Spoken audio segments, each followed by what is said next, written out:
Hello আমি মন। Welcome back to my channel. আপনাদের সবাইকে আমার ভিডিওতে স্বাগতম, চ্যানেলে স্বাগতম।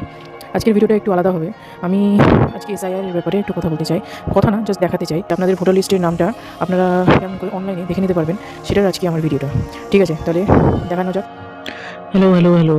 আপনারা প্রথমে গুগল খুলবেন। গুগল খুলে ভোটার লিস্টটা খুলবেন, electoral.roll.ec.gov.in।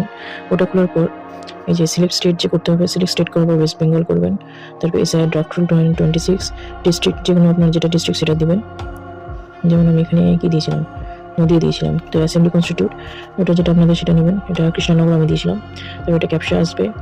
তারপর এখানে আপনাদের যেটা ভোটার লিস্টে যে পার্ট রোল ওটা দিবেন।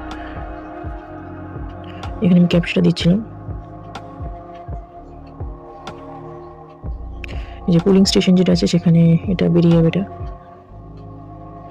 এখানে আমি নিচের যে এই অ্যারোটা আছে সেখান দিয়ে আপনি অন্য সব জায়গায় যেতে পারবেন তাড়াতাড়ি করে। তো এখানে আমি 4 নম্বরটা দিয়েছিলাম। তারপর এখানে ডাউনলোড পিডিএফ এর একটা জায়গা আছে, ডাউনলোড পিডিএফটা করতে হবে।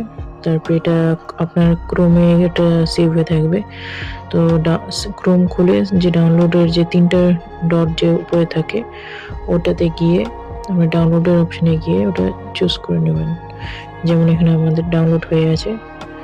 তারপর এই যে নদিয়া দেখাবে,